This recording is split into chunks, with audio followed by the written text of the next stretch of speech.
Hello, everyone. Thank you for joining our webinar today. I'm Sarita Sinha, and we are talking about Azure cost modeling. We'll be talking in detail about migration of on-prem infrastructure to the cloud and drilling down particularly into Azure. We will also do a short demo of Akasia Cloud application that helps customers such as yourself with planning for the cloud. Everyone will be on mute today, and you are encouraged to ask questions through the chat at any time during the presentation. At the end of the presentation, we will address as many questions as we can, and should we run out of time, we will respond to your questions via emails or phone calls.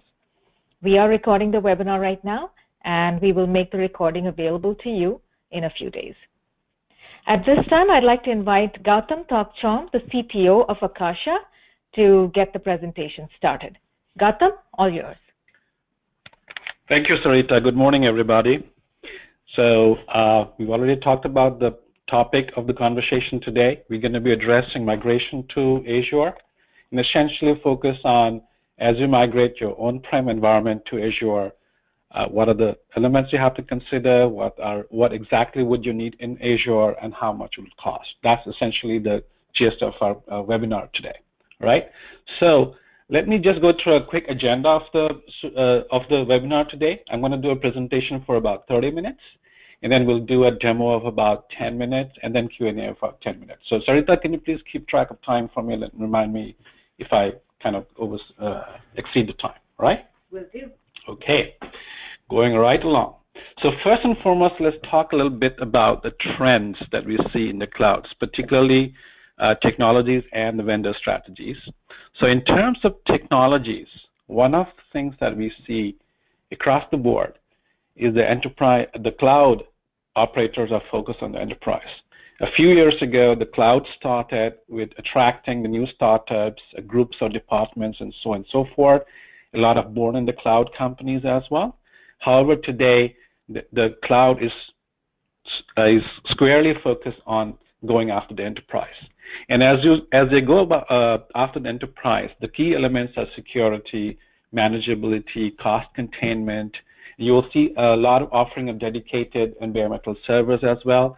And last but not least, as if you are an enterprise, you got thousands of systems, and you have an intent to move to the cloud, you really have to figure out how to migrate them as well. So a lot of the cloud operators, including Amazon, has come up with technologies and tools and means to provide the means for you to migrate to the cloud as well. Another thing that we see is a lot more offering of PaaS offerings on top of what your infrastructure service as well. And of course, there's containers. There's a container for everything these days. It's container everywhere. Another thing that we will see as we go forward is that the next generation of application as you look at is going to be dealing with data that you own, data that you generate, plus integration with third-party data as well. So a lot of the cloud operators will be working with their own data that they serve to you or from third-party, and they're going to make it available to you. So that's another consideration that you should look at as you look at the cloud as well. As you look at your future of your applications, am I going to need some data from external resources? And if yes, which cloud can provide me the best? That's the kind of thing that you should be thinking about as well.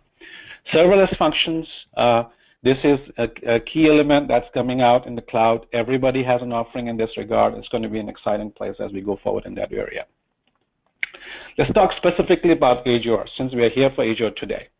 So Azure's strategy is leveraging existing install base to expand to the data center, whereas other cloud operators, they start from the cloud and they're reaching into the data center, whereas in Azure, it's kind of, they already have a presence on-prem, they have a great relationship, and how do they take them to the Azure cloud? It's really kind of the direction they're headed for. Microsoft, amazing understanding of the enterprise needs, and their embracing of non-Microsoft technology, Linux, iOS, cloud first, is quite in line with what the enterprise is looking for. Microsoft always had great development tools. And also, another interesting thing is that Microsoft is allowing other parties to provide the cloud through their own infrastructure. In other words, Azure Stack, the whole entire Azure can be installed as a stack. And a lot of companies in Asia, in Japan, Korea, are actually embracing that model as well. Another thing which is very unique to Microsoft as opposed to Amazon and Google is Microsoft actually is among the top 3, the only company that has a deep breadth of SaaS offerings, including Office 365 and Dynamics 365 and so on and so forth. That's one edge that they have that the Google and Amazon doesn't have. Licensing, we're going to cover a lot about licensing, so I'm going to skip through licensing in this slide. So this is good insight into Azure's strategy, and in particular, what they're doing with Azure Stack is different from how AWS, Google, and perhaps SoftLayer are offering their cloud. So could you touch a little bit upon others such as Amazon, Google, IBM, and Oracle? What is their strategy? Could you touch upon it quickly? Okay. So the key thing is that everybody is going after the enterprise. Each one has its own strength as they go towards enterprise, and everybody has their way and strategy. I did a webinar way back in December 15th. A recording of that is available on our website, and that actually covers all of this, the strategies of different cloud operators. Today, I'm going to be just focusing on Azure, but should you have any questions about them, please feel free to ask them in the Q&A session. I'll be happy to answer any of those questions as well. Right? So now let's talk about the deployment cycle. So I'm going to click through this real quick. So as an enterprise, as are going through the journey to the cloud, this is typically the step that everybody follows. You go through an evaluation phase where you look at your application stack, you look at the cloud operator, and look at the technologies available, does it meet your requirements, and so on and so forth. You do some POC for applications and such. Next thing is that once you've understood, okay, I can move this over, you start looking at what do I need? What are the elements that I need? And typically, that's where the big question comes in. What do I buy? How much do I buy? How much will it cost? And so on and so forth. And then you go through the implementation phase and the operation phase, and this continues as you add more and more, move more and more of your enterprise to the cloud. So, fundamental questions is, what should I buy? How much should I buy? As provisioned or utilized? What are my buying options? How much will it cost? And how does it compare across the clouds versus me operating everything on my own? These are the fundamental questions that everybody goes through as you move towards the cloud. And at Akasia, our job here is to help you answer those questions as well. Right? So can you elaborate a little bit more on that? So if I'm an Azure, if I'm a customer, an enterprise, and I'm thinking about Azure, when you say, how much should I buy? What are you talking about? When you say provisioned or utilized, can you elaborate a little bit more? Okay, sure. So what we see over and over is that when you deploy an application on-prem, more than likely you're planning for peak. More than likely you provision more CPU and more memory than how much you actually use. So the question is, if you're moving to the cloud, and the cloud is elastic, do you really have to deploy a big fat system when you're using only a small percentage of that system? Because the cost could be significantly different. If you look at the cloud elements, about 60 to 70% is basically the core infrastructure. The rest of the other costs that you incur. So the question is, should you provision a big system or a smaller system, right? So really, it boils down to what is provision and what is being utilized. So one of the key questions is for you to get an understanding of what is being utilized today in your infrastructure as well, right? Did I clear your question there? Yes, yes. Okay. Moving right along. So let's talk a little bit about how much and what to buy. This is where some of the confusion, the concerns, the challenges come into play. When you look at the cloud operators, there are over 700,000 products to choose from. So each cloud operator has about 10 to 15 different products, right? And within product categories, high-level product categories, and within each of them, there are about anywhere from 10 to 15 different product types. And within those product classes, there are multiple offerings, anywhere from 10 to 50, depending upon who the cloud is, what kind of complexity you have. And then you throw in the buying options. Do I buy upfront? Do I buy on demand? All of those things. And then you throw about the different geographies. Should I buy it in the US East, US West, or should I buy in Sydney, Australia, Japan, whatever? The costs do differ as you move from place to place. So when you start looking at all of those things, suddenly you're dealing with choosing something from hundreds of thousands of elements. And it can be a very daunting element. And if you're picking only for 5 systems, yeah, you could probably go spend a couple of hours, go through the price calculator for each cloud and figure out what it is. And then, but now if you're dealing with 1,000 systems, that's no longer feasible. So just to give you an idea, Azure has about 60,000 elements in their entire offering when you look at all the permutations combinations. EC2, Amazon EC2 by itself, EC2 by itself has about 100,000 options. And then you add non-EC2 elements, now you're talking about 300,000 plus options there. And so you add all of these clouds, suddenly you're dealing with lots of elements to pick from. It becomes a very daunting exercise to figure out what you need. So, cloud pricing. So let's get an understanding of when you look at the cloud, what do they charge for? What are the nuances? What are the subtle elements that you should be aware of? What are the different pricing models? What are the discounts, purchasing options, and so on and so forth? These are key elements as you start modeling, figuring out how much it's going to cost you. So let's talk about what do the clouds charge for. I'm going to click through this and move on. So fundamentally, when you go for the cloud, more than likely you're going to have some basic virtual machines running certain software, and then you'll be adding a lot of solutions and services on top of that to build your entire application stack. So the base elements are compute, the basic IaaS, and then on top of that you add additional services, load balancers, PaaS services, database services, and firewall services, and a whole bunch of things, machine learning, analytics, everything can be thrown on top of it. So, but you start with the base elements as well, and each element sometimes have variations of different permutations and combinations. Some are more complex than another one, and so on and so forth. So the key elements are compute, storage, operating system, and then let me elaborate a little bit about disk I/O network egress. These are 2 elements that you running in your environment today, you probably don't have a high visibility into how much network consumption your system is doing, how much is egress, how much disk I/O is happening. But you do get charged for those elements when you move to the cloud. So you may know the number of CPUs, you may know the amount of memory, but if you don't have a handle on how much disk I/O and network activity is going on, you may have some surprises as you move to the cloud as well. So you do want to get a handle of that information as well. Pricing. So the pricing versus discounts, we all know the difference between those, so we're going to talk a little bit about that. So when it comes to pricing, the various parameters for any element particularly the virtual machines in the cloud are in addition to the CPU memory and the core disk, you have, okay, there could be charge for the operating system. There would be charges for extra storage. And then is it shared or is it dedicated for you? That has a huge impact on your price. Software, is there any software pre-installed? Are you bringing your own licenses? Or which zone are you operating in? And by the way, how are you buying it? That can have an impact on it as well. What's the buying options? What kind of purchasing agreement you're signing up for?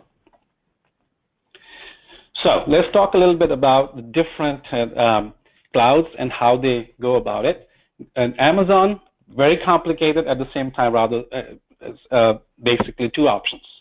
Amazon On Demand is their standard price. Anytime you need a discount, it's reserve instance. So in the reserve instance, you have the 1 to 3 year reserve instance. You can have no upfront payment. You have everything upfront payment, partial upfront, and all of these have an impact on the price. And you, of course, and if you're buying, if you're doing batch processing and you want to do it at a certain point of time where it's the cheapest, you can do spot purchase and so on and so forth as well. Google, you have predefined templates, but one of the most interesting thing about Google is that you can create what are known as custom templates. So in other words, in Amazon, you may come across a system that's got 2 CPU and 4 GB RAM. and they have predefined CPU and memory predefined list of elements you can pick from. In Google, they allow you to actually configure the number of CPUs and memory as you need it, as you want it, but it's configured one time. And those are known as custom templates. And Google can actually meter your usage to monthly, hourly, even 10 minutes as well.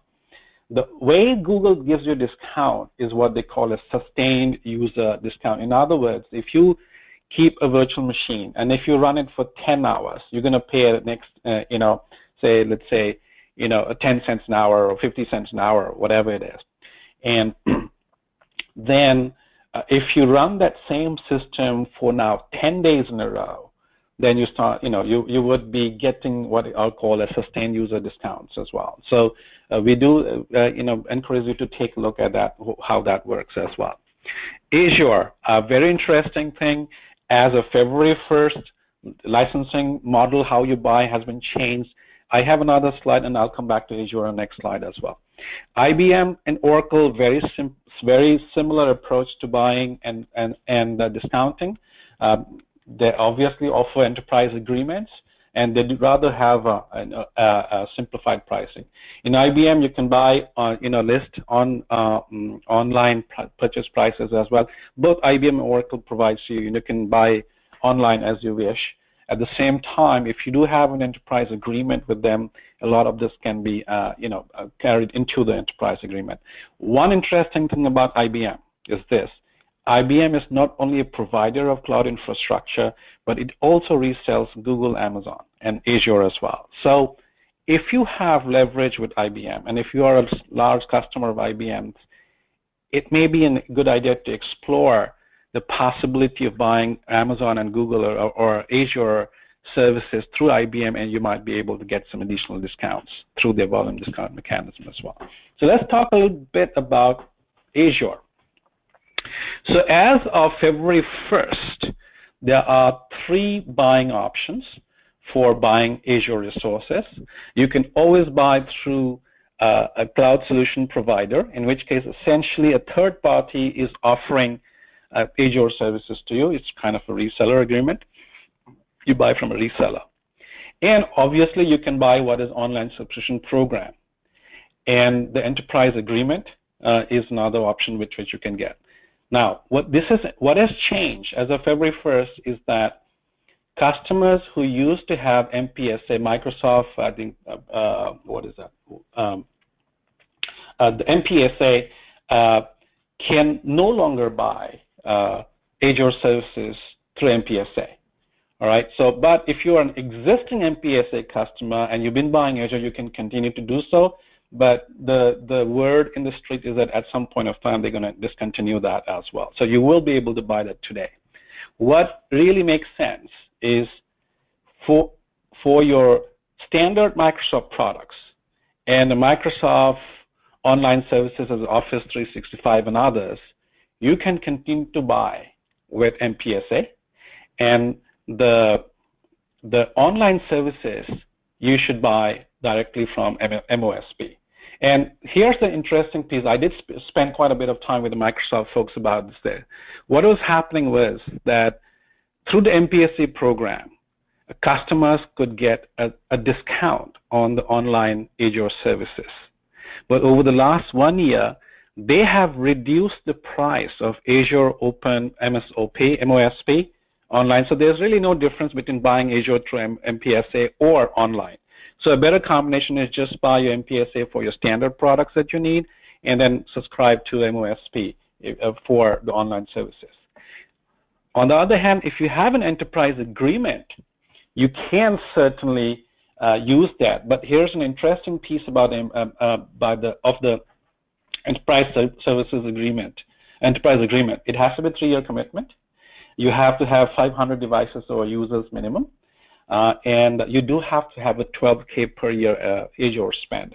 So some of you may not qualify, but if you do qualify, consider one element of MPSA, which is called what they call as server and cloud enrollment.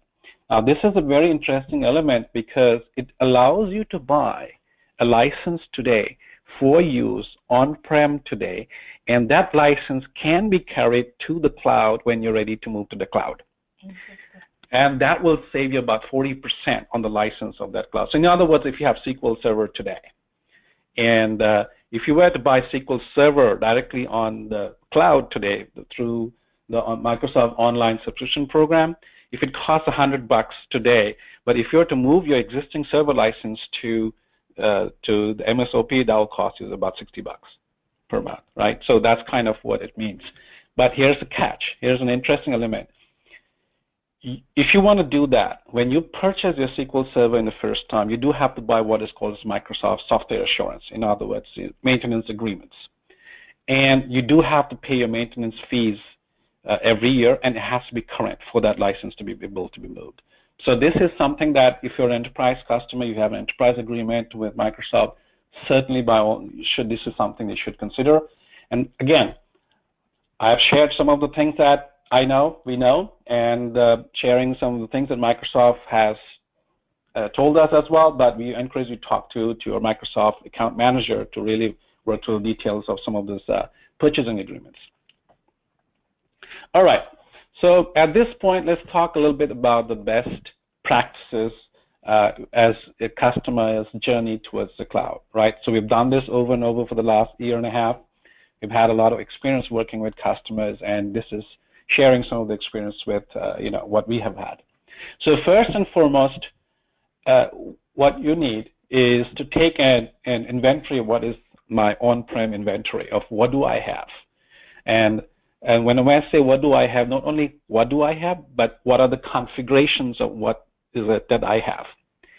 Next is, just because, like we discussed earlier, just because I have a system which has been provisioned for peak doesn't mean that I should really go and provision the same configuration in the cloud. So I do want to get a handle of how my systems are being utilized today as we use it on-prem.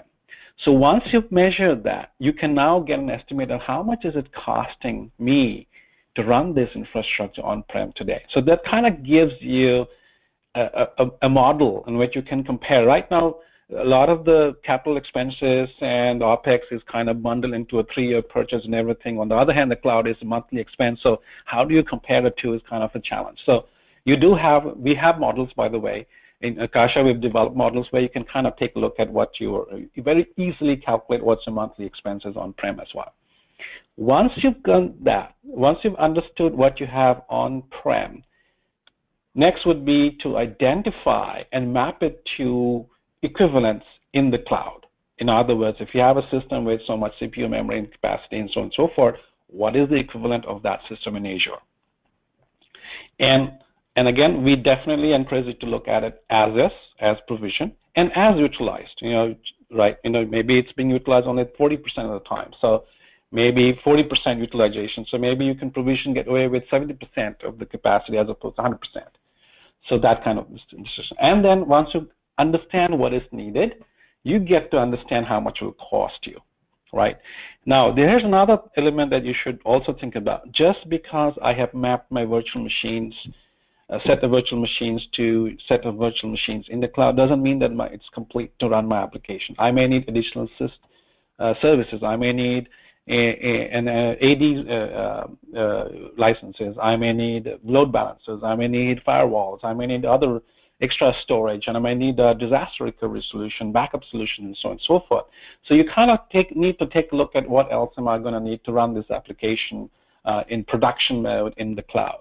So once you add all those things, then you kind of say, okay, great, I got all the elements I need to run this application in the cloud. So let's take a look at how much is it going to cost me if I were to run this in Amazon, Google, Azure, IBM, and Oracle. So it gives essentially what you need is to get a handle of what you have, compare it, and at the same time, not only do the financial comparison, but also get the total bill of material that you need to actually build your infrastructure on the cloud as well. Those are the two elements you need as you move to the cloud, right?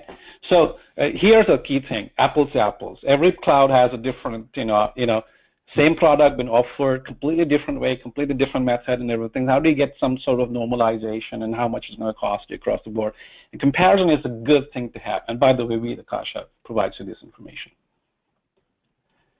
So just about a case study. This is a customer that we recently helped.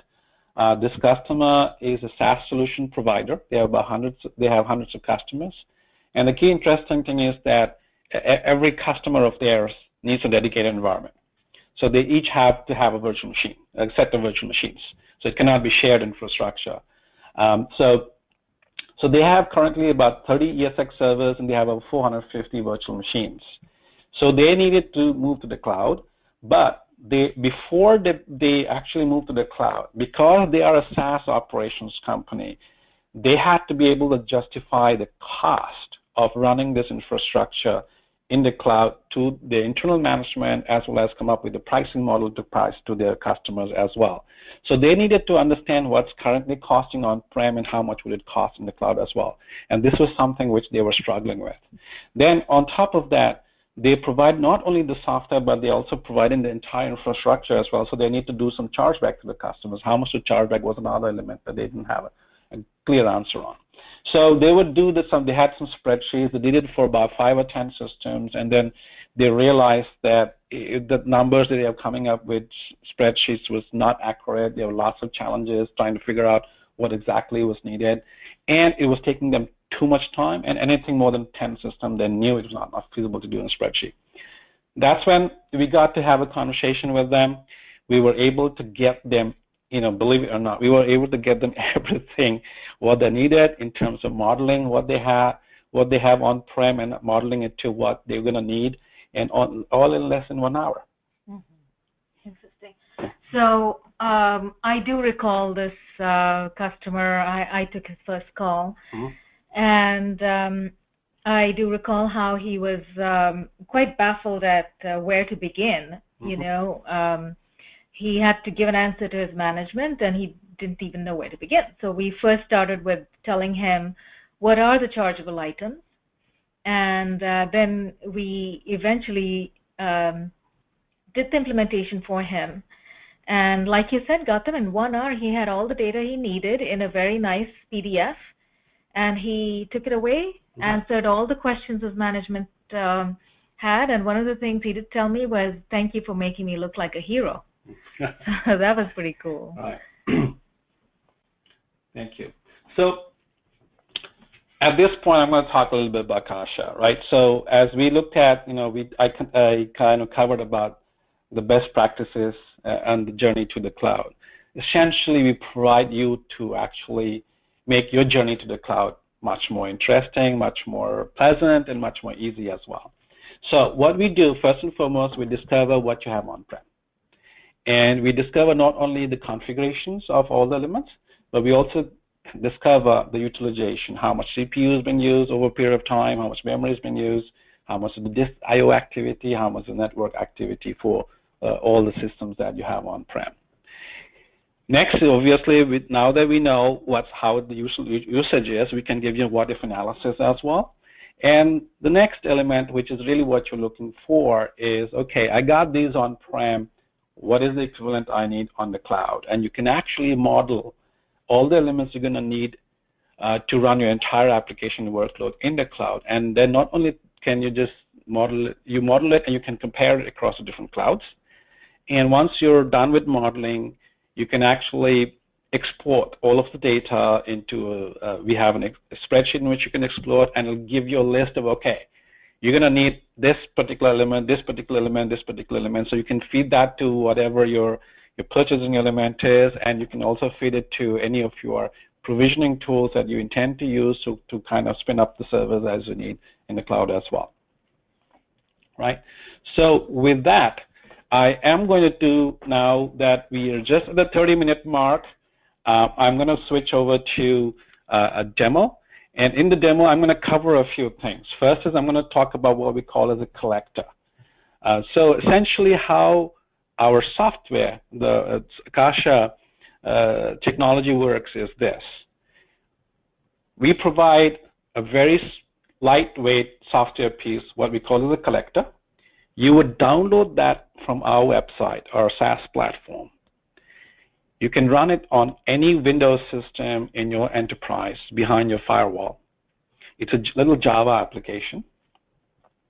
All you need is an IP address and username and password of the source element that you want to talk to. This particular collector is particularly designed for VMware. So in this case, you would just provide the IP address and username and password for a vCenter, and then it will. Next thing is that it's going to collect all of the metadata information about all the systems that you have, all the hosts that you have, all the VMs and the configuration and the utilization environment, and it spits out 4 files. It's CSV files. It's human readable. We collect only metadata, no confidential information, no IP addresses, no username, no passwords. Then next thing is that you upload this CSV files onto our website, and then you are done with the whole modeling exercise as well. Right? So with that, I'm going to switch over to the demo itself. Right? So let's see, where are we? Here we go. So how do we start? First and foremost, just come to our website. And then you will see one of the things is this one, and you can just say log into Akasia Cloud or go to Akasia Cloud, whichever you please to click on. And then you go click to, let's just open this in a new tab.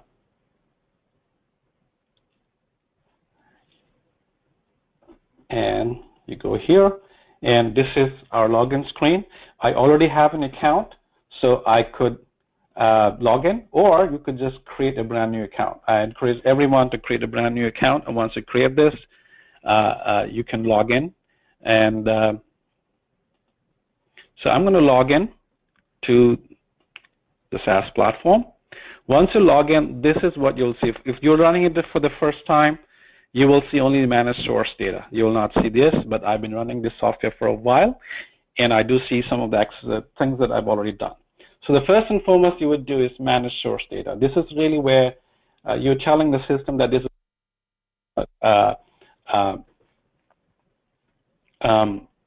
model for. So,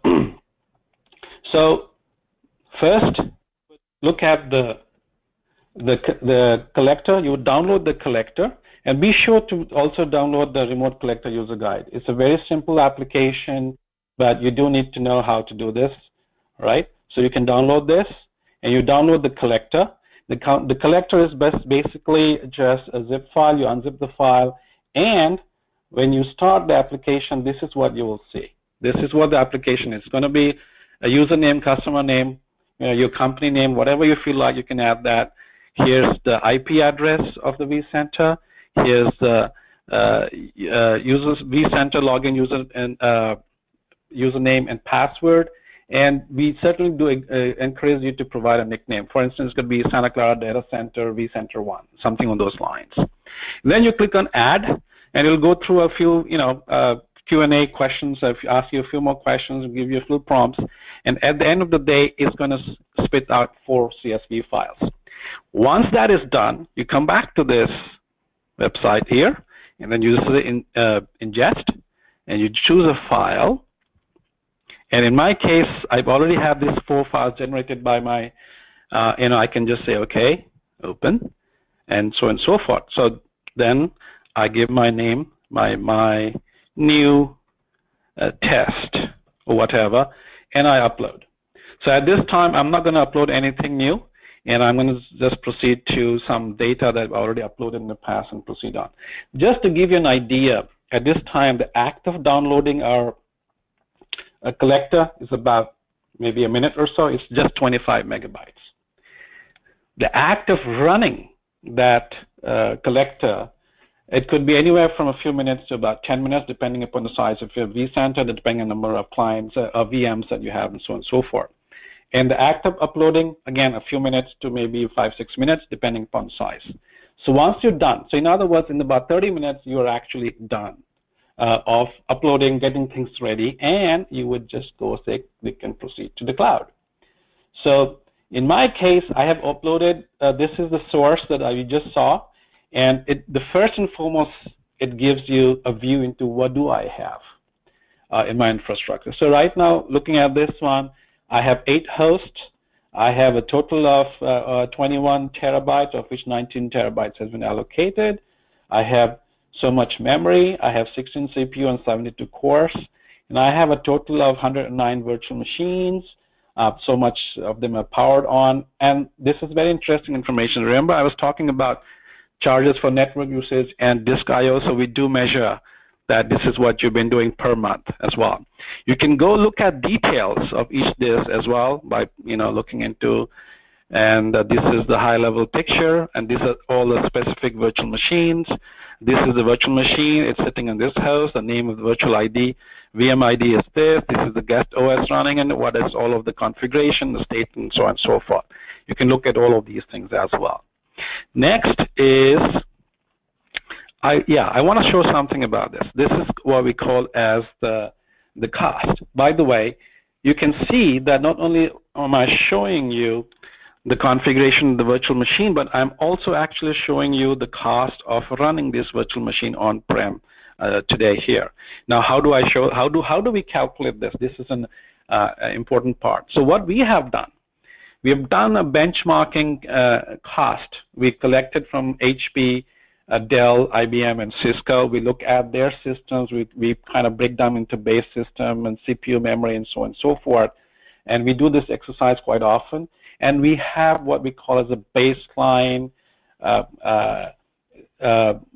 baseline cost for each system, each CPU, each host based on its own configuration. And each virtual machine is allocated a fair share of that host cost based on its own configuration as well. Now, I said our software, the cost is on the baseline that we have developed using information from Dell, IBM, and Cisco. But more than likely, when you bought your hardware, you probably paid something different than what we're talking about here. So you can actually go to edit source codes and you can customize everything to exactly what you have paid for your system as well. So here's what each of the source files, here's what the cost.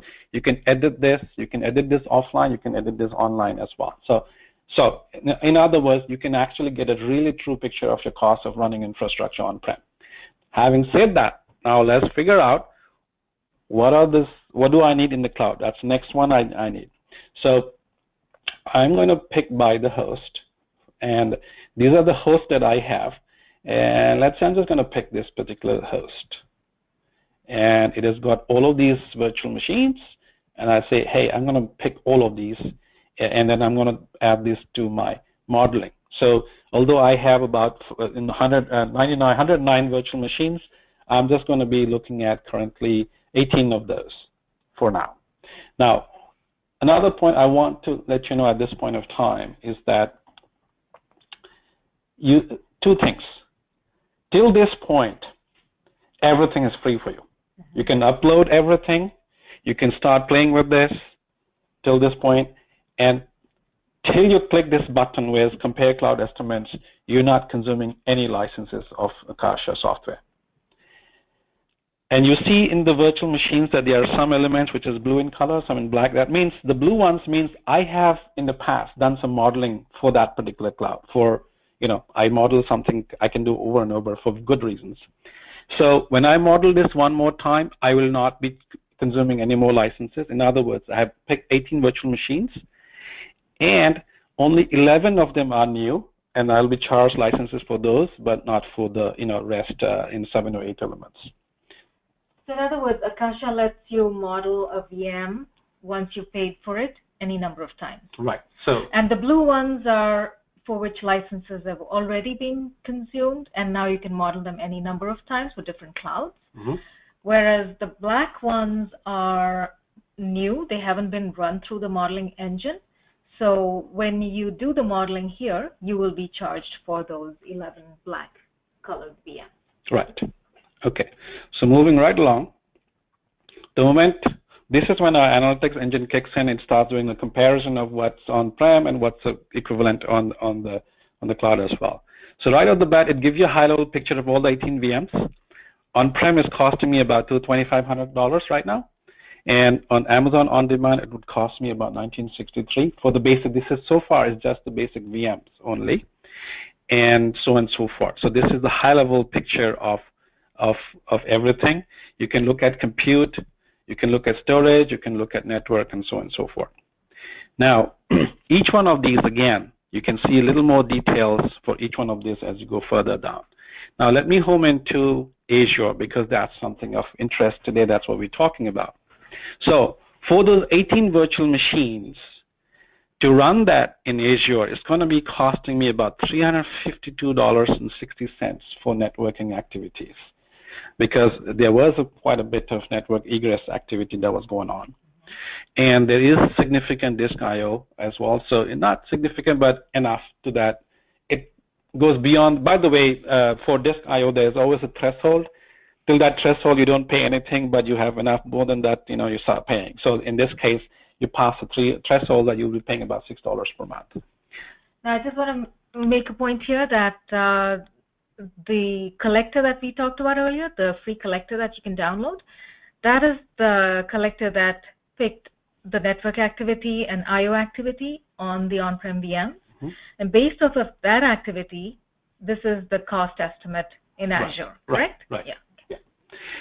Storage cost is $198, compute and so on and so forth. Now here's something interesting. The upper line is if you were to run your VMs as is, like if you had a 4 CPU and 16 GB RAM system on-prem, if you want to run it exactly as 4 CPU and 16 GB on the cloud, this is what you would pay. But having said that, we've been looking at utilization. So that system you may not need 4 CPUs. You may not need 16 GB of RAM. You may be able to get away without compromising performance and peak activity with something smaller, in which case you could potentially be spending only $1,300 or $1,400, and you would have a saving of $1,300. Okay. So now at this point, basically what you've got is the virtual machines. The 18 virtual machines has been mapped to equivalent in the cloud. Now let's take a look at what exactly did it actually map to. So let's click here. The next screen actually takes you to exactly what each of these. Here's this particular VM. Here's the equivalent in the cloud. And here is the right size element. Now, there could be a situation where we picked a particular virtual machine. We said this maps to this particular configuration with so many CPUs and memory. And based on utilization, we recommend such and such. But in spite of all that, you may be saying, hey, this virtual machine, once it goes to the cloud, 10 times more customers are going to hit this. So we do want to make sure that it's a bigger system than what is equivalent today. So in that case, you can just go double-click here and overwrite this with something which is a lot larger than what you have here. All right? Can you pick one and we see what happens? Oh, okay, sure. Let's see. And so the price of that right now is. Did it change? 167. Okay, let's pick another one and see. Okay. Yeah. So, yes, it did change. Okay, so that's how it would work. You can do what-if analysis with that as well. So this is a summary. Then next thing is, now that I have done the modeling for all the virtual machines, I want to now go and see what additional services I'm going to need to model this. So I go here. Next thing is that it gives you a list of all of the other elements that Azure provides you which would be required if you're running a currently on-prem infrastructure and moving into the cloud. So you can pick on add. So I want to add some additional storage. I want to add disaster recovery, and I have some outbound data transfer going on, and I'm going to about 150, 11 to 50 terabytes, and so on and so forth. Now I can add all of these, and I can change the quantity as well here. So after you do all of these things, then you can start adding more cost. So at this point, the mapping is done. You figured out what you need in the cloud. You not only the virtual machine equivalent, but additional services as well. But if you start thinking in terms of ongoing operations, and also as a project of moving, maybe you're going to incur some one-time cost of migrating the systems to the cloud. Say let's say another $5,000 to move these systems and so on and so forth. Now that everything is in the cloud, my team may need access to the servers to the cloud. So I probably have. Maybe I already incurred those costs anyway, but maybe I need to incur an additional $200 cost, and so on and so forth. Administration, 20 hours, rate of $80 per hour, and then there you go. I got all the elements. I got all the materials I need, plus I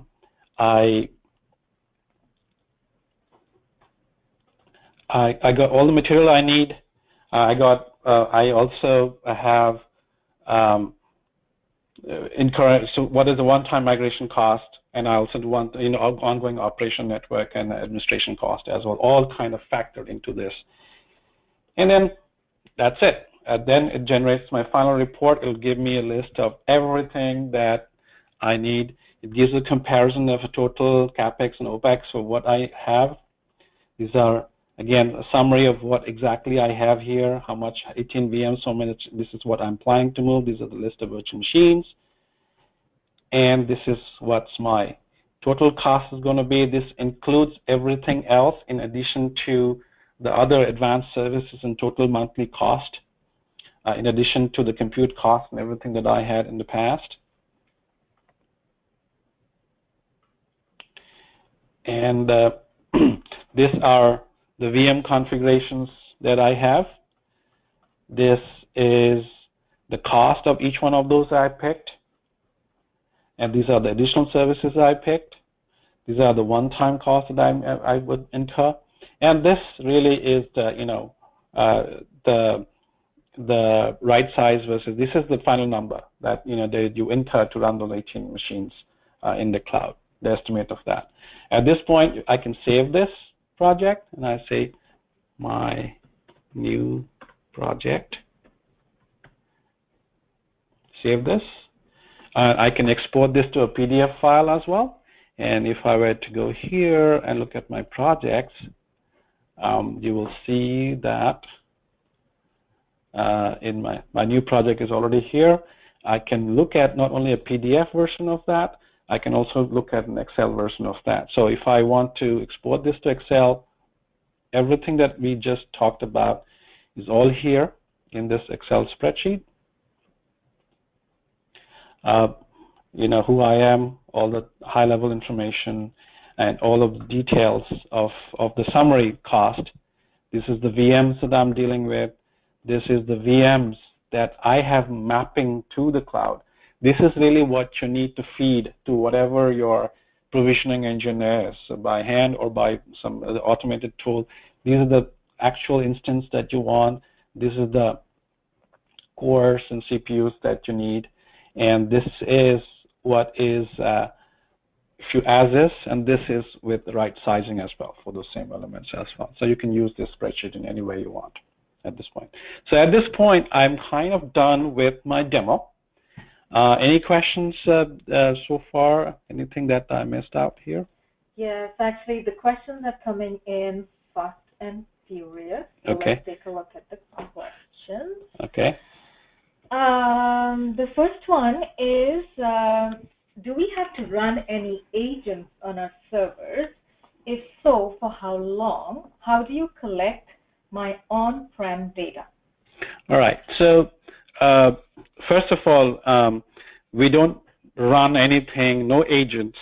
Nothing is running on-prem except the collector that you would run. It could be on your laptop, on your Windows laptop. And all you have to do is supply the username and password for the vCenter server that you have. It just reaches to the vCenter through Web Services API. So there is no direct connection required to the vCenter server as well. And there is no network opening to the outside world, nothing. So it's just that, imagine that you run this, it spits out the 4 CSV files, which is human readable. Once those CSV files are there, The rest is just like you kind of uploading a photograph to Google Photo, or loading a file, uploading a file to Google Drive. It's a similar process. You just select and upload, and it's done. So there is nothing running at any point on a sustained basis in your environment. How long it runs? Like I said, depending upon your size of your vCenter, it could be a few minutes to about 10 minutes. Got it. Another question. Do you need to open a network connection from our data center to your SaaS application? No, not at all. So like I said, it is just like you uploading a file to Google Drive, where you don't need to open anything. All you need to have is a Google account. So very similar to that. All you need is a Akasia account, and that's it. Third question, how do you license your application? Okay. So you must have seen during the demo of the application that on the left-hand side there is something called points. So essentially, in order to do a modeling for one particular virtual machine, it consumes 10 points. And 10 points cost you $30. So the licensing is done by the number of virtual machines or systems that you intend to model, and there's a license number of points consumed, and there's a charge for each point as well. So that's how it's licensed. Very straightforward. Okay. Yes, another question. Could your tool be used to identify underutilized resources on-prem that would be a better fit being in Azure? Absolutely. So in the demo, you've seen that we collect not only the configuration information, we also collect the utilization information as well. So we definitely provide that information. Got it. If the customer is using Hyper-V instead of VMware, can you still collect data? What we don't actually have a collector for Hyper-V as is, but what we have is a mechanism to collect the information from Hyper-V or any other source for that matter as well. So if anybody has anything other than vCenter, please do talk to us, and we'll be happy to find a way for you to ingest the information from any other source to our system as well. Another question, licensing. You mentioned 10 points per server. Is that per host or per virtual machine? Good question. So it is per virtual machine. So let's say you have an environment where you have 15 ESX servers, and inside those ESX servers you have 10 per ESX server virtual machine. So you have a total number of 150 virtual machines. So you'll be charged for 150 virtual machines.